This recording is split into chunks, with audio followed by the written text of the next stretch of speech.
This is our last week of our Church in the Wild series on the book of Acts. If you are new with this, what we have been doing for a number of months now has been just doing a slow walk through the book of Acts and just looking at what was taking place. And here's been the thesis that we've been driving at the whole time, is that as the people of God, we are learning how the Spirit of God works in us and through us to advance His kingdom. And that's what we've been driving after this entire series, is wanting to see the Spirit of God work in us and through us, just like He did in the book of Acts.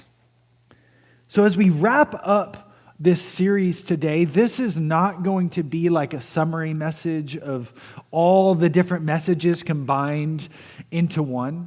Really what we're going to be doing is, if you were with us last week, you know that I talked out of Acts 19. So you may be thinking, how are we wrapping up the whole book of Acts when Acts is 28 chapters? How are you going to preach on 20 through 28 today? And as I've been saying, what is happening in chapters 20 through 28 is a story is being told. And there's a common theme happening throughout this story. And so what we're going to do is we're going to pull one of the most prevalent themes from that story that's being told in these chapters today. See, here's some big things that are happening in chapters 20 through 28 in the book of Acts, is that the message of Jesus is spreading, and churches are being established in more and more cities.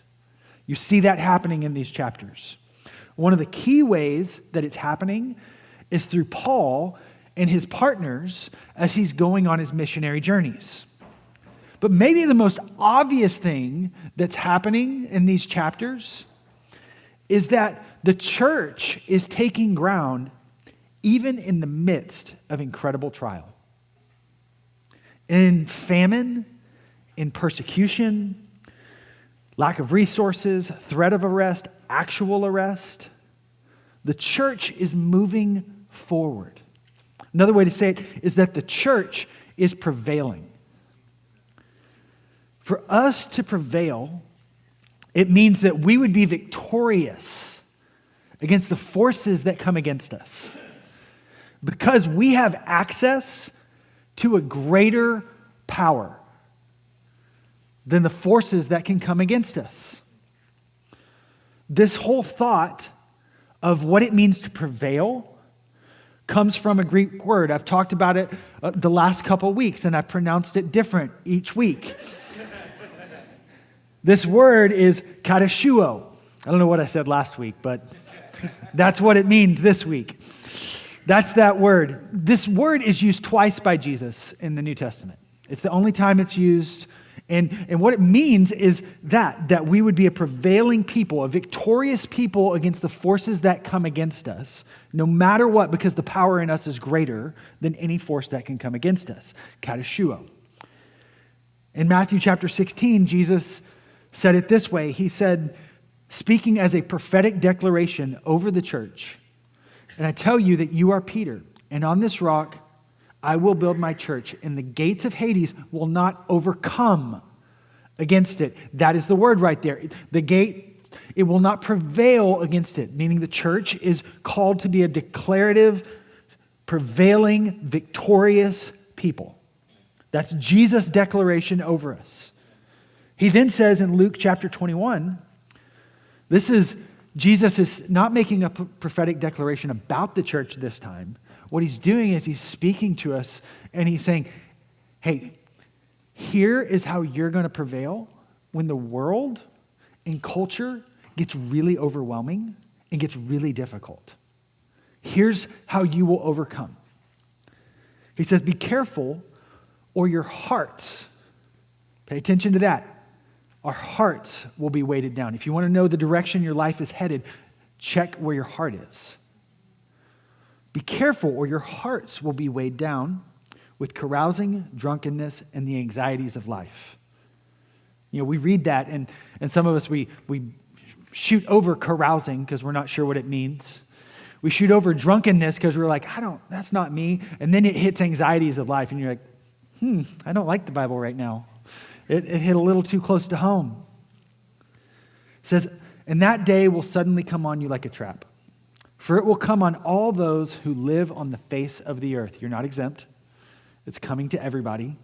The troubles and trials of life. So be on watch and pray that you will be able to escape. There's that word again, katashuo. All that might happen, and you will be able to stand before the Son of Man. So here's what we've been doing. The last few weeks, we've been talking about how we as a people, we as a church, we as Antioch, Austin, prevail right now. We've been in this series, and the whole point of the series is that as the people of God, we would learn how the Spirit of God is working in and through us to advance His kingdom. So we as Antioch, Austin, are learning what does it mean for us to prevail in this city, in this day and age, right now? What does it mean for us to be a victorious people? The first thing we talked about is we have to do it with each other. None of us are strong enough to win on our own. We need each other. So we're going to walk in life with one another. Last week we talked about that we will only be able to prevail against the forces coming against us when we have access to the power that is greater than any force that comes against us, which means we have to learn how to live in the rhythm of walking with the Holy Spirit, being full of the Holy Spirit, walking step in step with Him, regardless of what comes. And today what we're going to talk about is how do we stay engaged with God in the middle of suffering? How do we stay engaged with God when there's hard things going on in our life? When we're in a trial? When bad news seems to be coming at every conversation? When we feel like we're just hit by wave and wave of disappointment because of what is going on in life? And you're like, what on earth? How do we stay engaged with God in that? Now, if there's anybody in the scriptures who went through some hard things, we could all agree that it was Paul. Paul went through some stuff in his day. And as I said, the chapters we're walking through, this 20 through 28 today, the summary I'm giving of those chapters, let me just tell you about some of the things that happened to Paul during these chapters. It's pretty wild. So Paul is in he's fleeing the town that he's been in, and he's saying goodbye to the leaders in Ephesus. So he's been traveling around, planting churches, seeing the gospel go forward, and he has to flee yet another town because there's a plot to assassinate him. So he's got to get out of town. That sounds like a stressful situation to be in. So he heads up to Jerusalem, which is a dangerous place for him to be because he's been spreading the way of Jesus. And he says, you know what? I want to go to the temple. I want to follow the customs. Paul was a Jew, so he's like, I want to follow the customs of my people, and I want to worship God at the temple. So he does everything right. There were certain rules for how he had to be cleansed and what he had to do, and he did every single step right so that the people could hold nothing against him. But what happens? In these chapters, the first thing that happens is Paul gets captured by an angry mob at the temple. So even though he did everything right, it didn't work out. He's then arrested and detained by the Roman leaders because the mob is causing a scene. He barely escapes getting scourged, which basically means getting the tar whooped out of you. He barely escapes that. He then escapes yet another assassination attempt. And for his reward for all that is he gets to spend 2 years in prison for a crime that no one can seem to pin down. What did he actually do? He went to Jerusalem, did the right things, walked into the temple, obeyed all the rules, people got ticked off, he got arrested, and he spends 2 years in prison.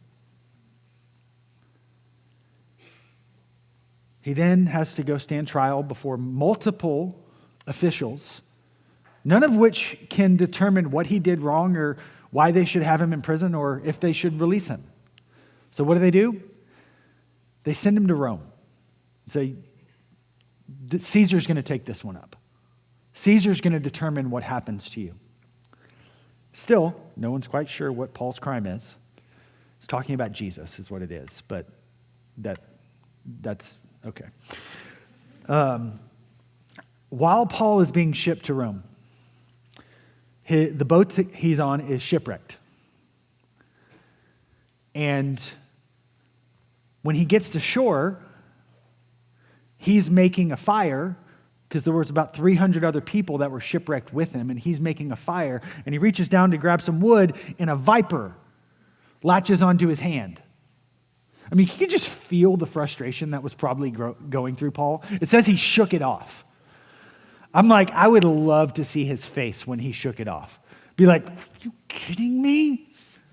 I'm like shipwrecked, and I'm trying to make a fire for these morons who wouldn't listen to me because I told them it was going to shipwreck if we did this, and then it did, and now I'm making them a fire, and now I'm bitten by a snake.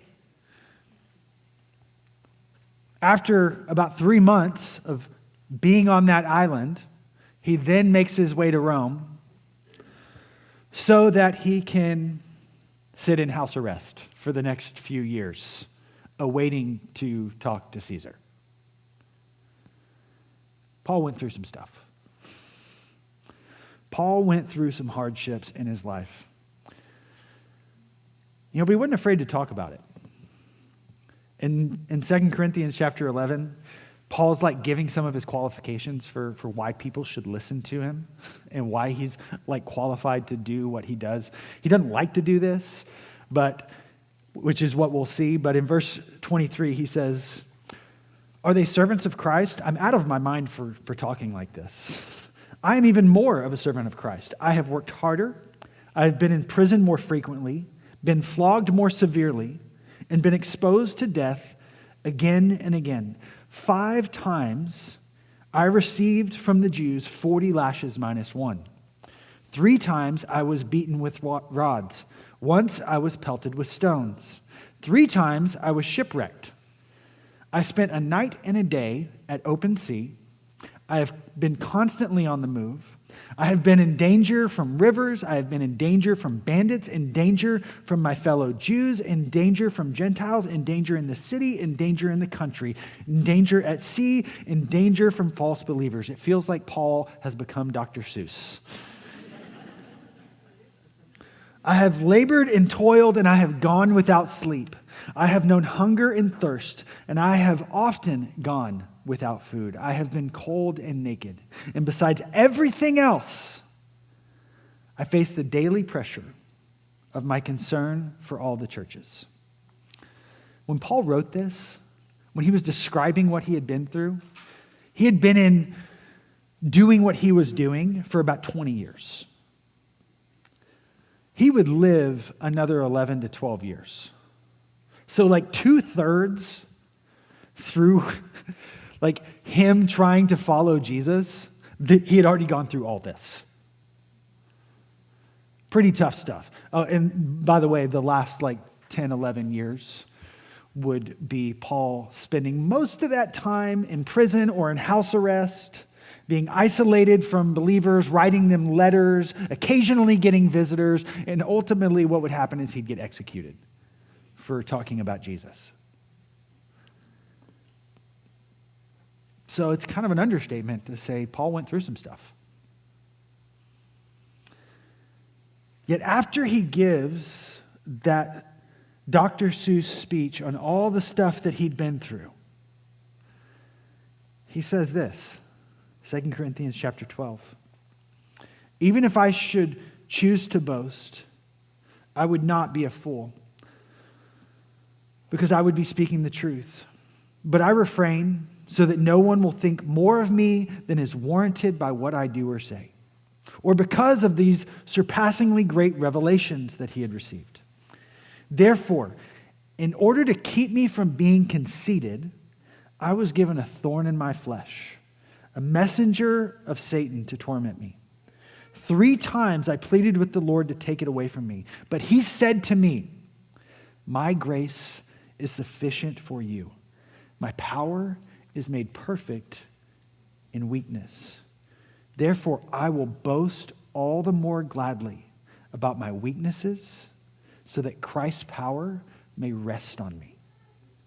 That's why, for Christ's sake, I delight in weakness, in insults, in hardships, in persecution, and in all difficulty. For when I am weak, then I'm strong. I find the truth is that, unlike Paul, we don't love talking about suffering. It's not something that gets us excited. For some of us, it's because we don't want to feel like we're complaining. So we just don't talk about the hard things in our lives. You know, for others, we don't talk about the hard things, the sufferings that we're going through, because we have this lie running through our head that if I'm going through hard things, it's because God's not with me or God's not for me. You know, I found in at least our Western culture, when we do bring up something that's hard, we tend to minimize what it's really doing on the inside to us. We tend to dial it down and pretend like it's not that big of a deal. We'll label almost anything a first world problem if it helps deflect what we're really feeling. Or we'll say things that are even more ridiculous, like, well, at least I'm not starving in Africa, which I'm like, it's so ridiculous. I mean, most of us haven't even been to Africa. You don't even know what it's like. I'm like, the point is that we're minimizing the thing that is really happening inside of us because we don't like talking about suffering.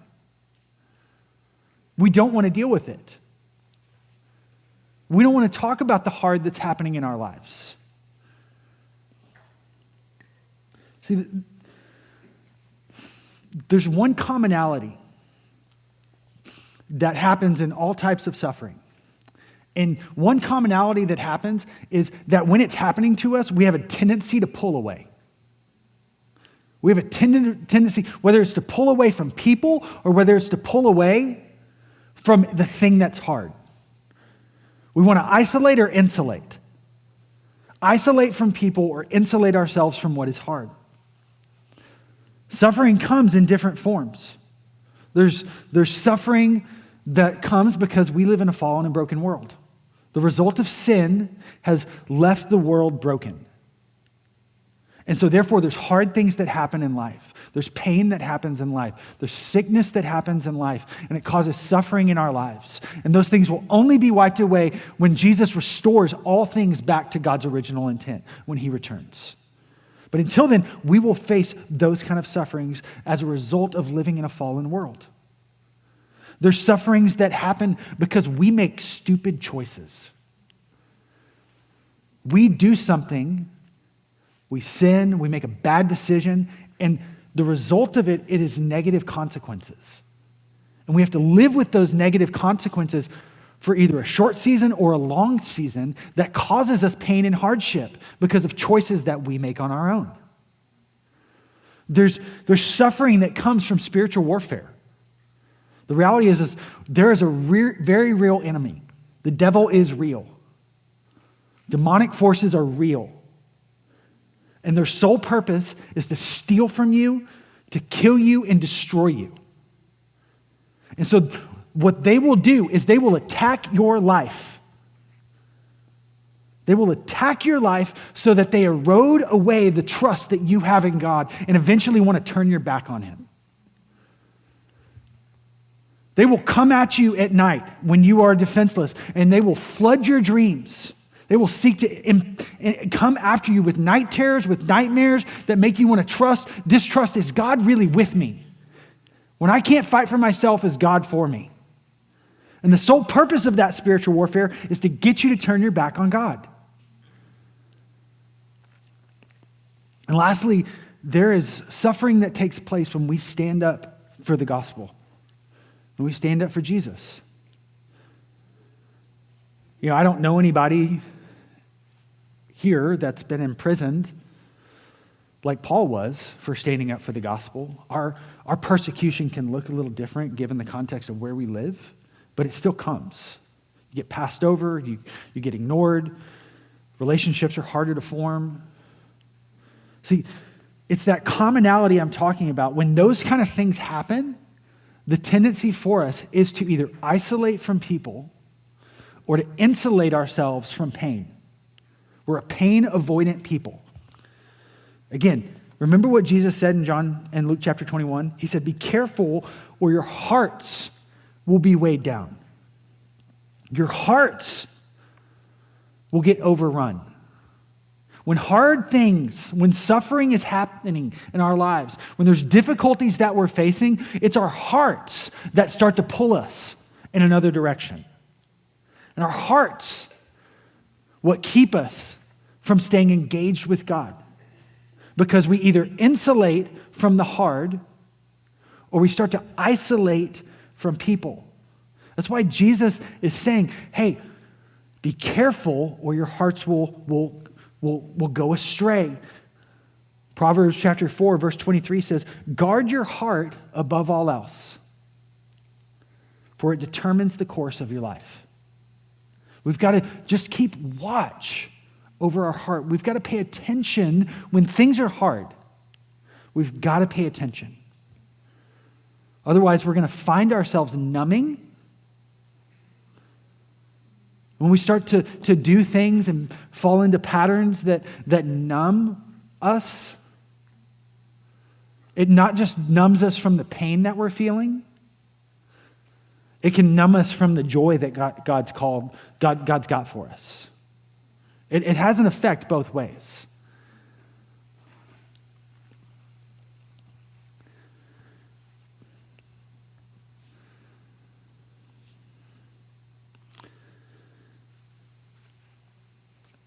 So how do we take this from being a platitude that I'm talking about to being something that's practical? Okay, you walked in here today, and I have no doubt there are many who walked in here today with some sort of suffering that you're going through. It's not going to be the same for everybody. But you walked in with something, some hardship, some trial that you're facing. So I've been where you are, where you're sitting and saying, all right, preacher man, like, make this real. Like, what does it actually mean for my life? Can you help me here? Because this thing I'm walking through is going to be still here when you're done in X number of minutes. I'm not going to tell you how long I got left. But the thing that you're walking through is real. It's still going to be here. So what does it mean? How do we do this? How do we stay engaged with God in our suffering? How did Paul do it? You know, I think what Paul would tell us to do is, hey, don't look at me, look at Jesus. You know, Paul even said that in 1 Corinthians 11. He said, imitate me just as I imitate Christ.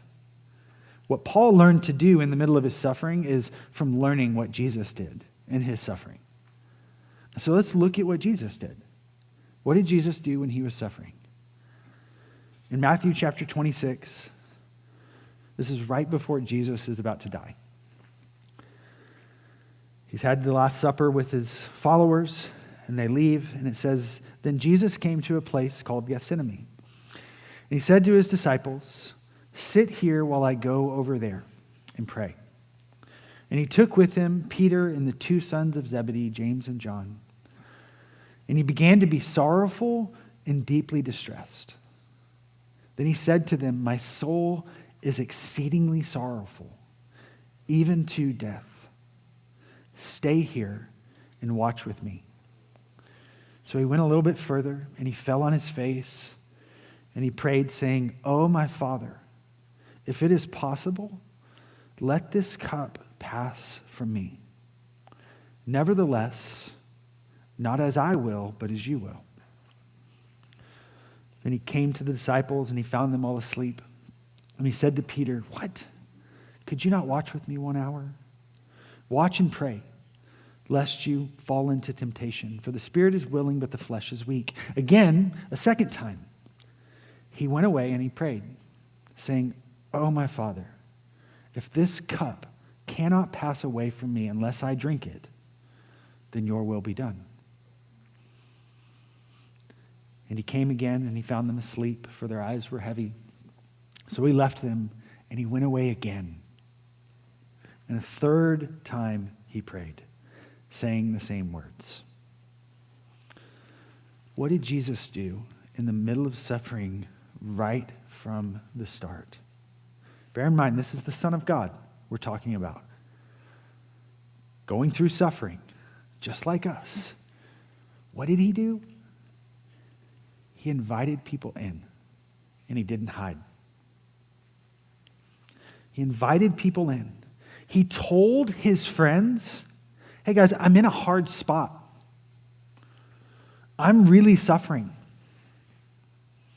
You know, we read this and think, all right, yeah, he's about to die, but we've got the perspective of just a few pages later, he's going to rise. You know, but he was sorrowful to the point of death. This is so excruciating that I don't know what I'm going to do. Be with me. Help me. Show up for me. Sit with me. The temptation for some of us right now is to not focus on what Jesus did, though, is to focus on what the disciples did. For some of you, you're sitting here thinking right now, see, this is why I don't do it, though, because look what they did to him. They weren't there for him. They didn't show up for him. That's why I don't let people in. You have one responsibility. It's to control what you do, not what other people are going to do. You're called to follow Jesus. Jesus, even when his friends didn't show up the way that he needed to, he brought them in. Because Jesus knew that he couldn't do life alone. He couldn't do it alone. He needed people to be with him. Even when they showed up and they didn't do it the right way, he still chose to be with people. He still chose to give himself and to invite them into the hard that he was going through. Now, I'll be honest, this is, of all the things I'm talking about, this is the hardest one for me. I don't like doing this. I like to be the person that is not a burden. I don't want to be a burden to people. So I want to be the one that helps. I want to be the strong one. I want to be the one that people rely on. I'm also really scared of letting people in. Why? Because I've got some examples from my past where I let people in and it didn't go the way that I wanted it to go. And so rather than letting people in and choosing to follow the model of Jesus and saying, you know what, when I'm going through hard things, I've got to choose to risk and let people in, we live off our past examples. And we frame everybody based on one experience that we had. They're going to be just like they were. And so we end up suffering alone rather than being surrounded in the middle of our suffering. The truth is that Jesus prayed and his suffering didn't go away. He died. He was brutally crucified shortly after this. But he didn't have to suffer alone because he brought people in. Like, really, if you're suffering today, please don't do it alone. Tell somebody what is going on in your world. You are not, I love you, and you are not strong enough to do this alone. What you're facing will be stronger than you if you don't let people be in it with you. That's why Jesus brought people in. Risk the vulnerability. Risk it. Because God doesn't want you to do this alone. What else did Jesus do? He brought his friends in, but he was also really honest with God, emotionally honest with God. And why do I say emotionally honest with God, not just with our words? But what Jesus did is he brought his whole self into this moment. He didn't pray some fake prayer, being like, I'm excited about what you have for me, Lord. This is going to be so great. No, I mean, he cried out, saying, let there be another way. And he kept going back and saying, no, let there be another way. Third time, no, let there be another way. I don't want to do this. I will, and we'll get to that, but I don't want to. There's got to be another way here, God. It was so intense. His crying out to God, that it tells us that Jesus sweat blood. And this is not like some exaggeration to make the story look cooler. Like, this is a legitimate medical condition, which I read about, and I've already tried to pronounce one really hard word in this message, and so I'm not going to do this one. But it is a legitimate medical condition. It's pretty rare. But what happens is that the sweat glands, which have blood vessels around them, they constrict, they dilate, they rupture, and the blood mixes in with the sweat. It's very light. It's not like you cut your finger and drops of blood. It's just like blood-tinged sweat. But it's rare when it happens because it only happens under extreme stress and extreme anguish. Jesus, in his prayer, was not just like, if you could do this, that'd be great. Thanks. It's like, God, please. I don't want this.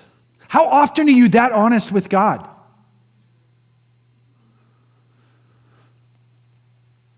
With the pain that you're experiencing, with the pain that you have experienced in the past. Have you gotten real with God? Have you been honest with him about what you've walked through and how it made you feel? Have you been honest about your questions, your concerns? The reality is that God is not afraid of what you have to say to him. And you only find that out when you actually do it. When you say, God, I don't understand why you did this. In fact, I'm kind of ticked off that you did do this, or that you haven't stopped this, or this hasn't changed. Why does it matter that we do this? You may be sitting there thinking, okay, why does it even matter, Chris, that I bring this up with God? Because God, ultimately what he wants from you is a real relationship. He doesn't want fake you giving the fake answers that you think he wants. He wants real relationship with you. And I find for myself, the thing that's holding me back from being honest with God is not God. It's me. It is me having a wrong view of what God is like. So therefore, I don't know how to approach him. Let's say you had a parent who was just distant. Just felt like they were distant from you. You weren't sure if they really ever wanted to talk to you or be with you because there was just some distance there. So that has now been overlaid on how you see God. So how you approach God in prayer, especially when you're going through hard things, is you're not sure that God actually wants to be there with you. And it completely shapes the view that you see him as. Or maybe it wasn't distance that you experienced, it was anger. It was anger in either an authority, a coach, a parent.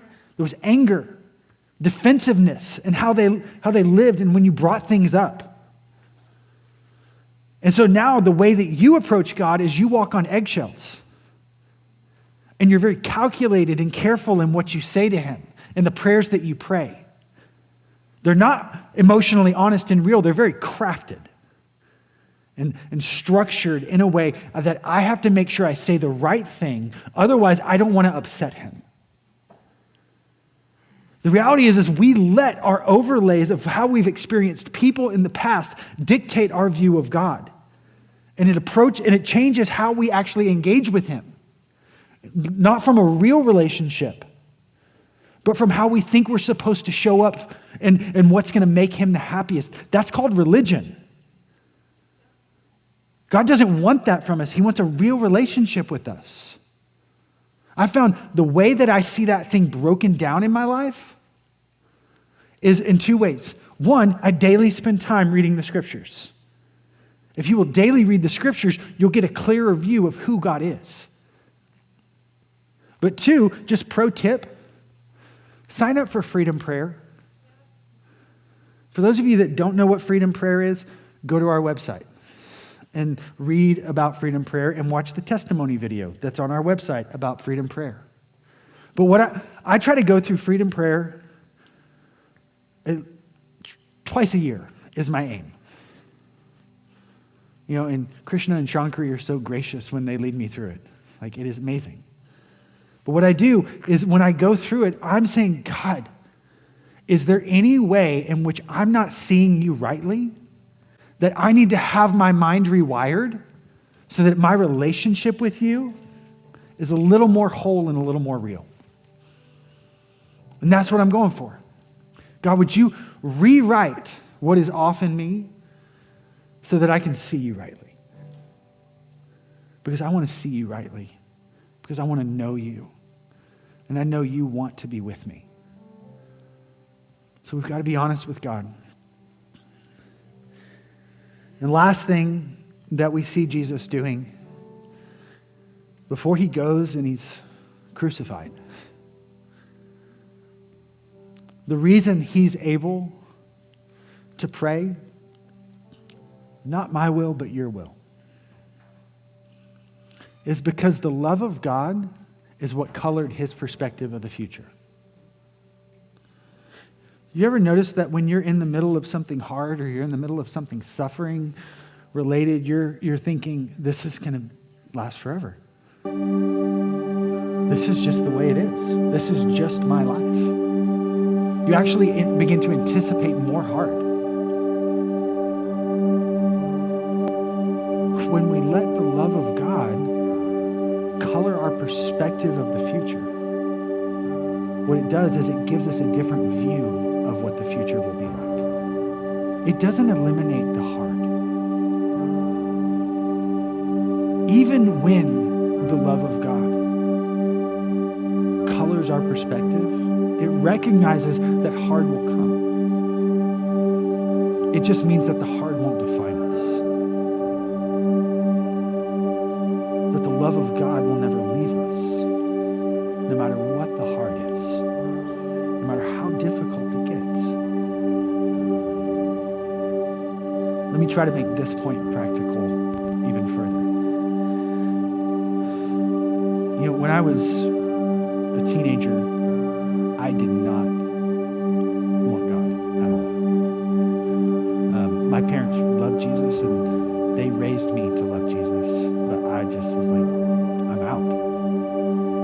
I spent a lot of time partying, doing drugs, drinking. And one night I was at a party and the police decided to show up at that party, and they then phone called my parents to let me know that they were there with me. And so my mom and dad came and had to drive me home from said party. Needless to say, I was in just a little bit of trouble. Definitely got grounded. But here's what, honestly, what they did makes me emotional because it changed me forever. It changed me forever. Not just in my relationship with them, but how I live. I was grounded for a month. When I got out of school, come straight home. No going out at night with friends, which was not a bad idea. No doing anything. What you would think would maybe happen is I would sit in my room, I would sulk, and I would get ticked off at my parents for not letting me be out and be the fun, exciting teenager that I thought I was being. No, but what they did is they took every night of that month-long grounding and spent intentional time with me. We went to movies. They took me out to dinner. We went to Rangers baseball games. We played board games. By the end of the month, I didn't want to go out with my friends anymore. Like, they loved me. Even though I was going through a hard thing, that was my own decision. My own decision led me into the suffering that I was experiencing. But they loved me so much, even in the middle of my suffering, that it changed how I lived. Here's how it's changed me now. As an adult, I want to be with my parents because of how they've loved me. Regardless of what's going on in my life, I want to be near them because they've loved me in good and they've loved me when I was an idiot. As a parent, my kids are not idiots like I am. I have 3 teenagers and they're so much better than me in every way. But they still go through hard. And it shifted how I say, you know what? They still may make choices that I don't like. I'm not going to win every battle that I have as a parent. But I'm going to let love be the thing that I give them so that the banner over their lives is that they are loved. Because what shapes their future then, the perspective they then have a future, is one that no matter what I go through, I'm loved. God wants you to hear today that no matter what you go through, you are loved. No matter what you're experiencing, He loves you. He has not left you, and He will not leave you. No matter the sickness that has come, He loves you, and He's not leaving you. The anxiety that seems to hit you, the depression that feels like it won't go away, the relationship you wonder if it's ever going to be restored, the suicidal thoughts that come out of nowhere, when they come, He loves you, and you're not alone. He wants to be with you. And He wants you to know that His love is never going to leave you. He's going to stay. He's going to keep showing up. Hebrews 12 says, therefore, since we are surrounded by such a great cloud of witnesses, let us throw off everything that hinders and the sin that so easily entangles. Let us run with perseverance the race marked out for us, fixing our eyes on Jesus, the pioneer and perfecter of our faith, who for the joy set before Him, He endured the cross, His suffering, His hardship, scorning its shame, and sat down at the right hand of the throne of God.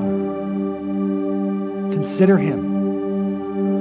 Today, consider Him who endured such opposition from sinners so that you will not grow weary and lose heart.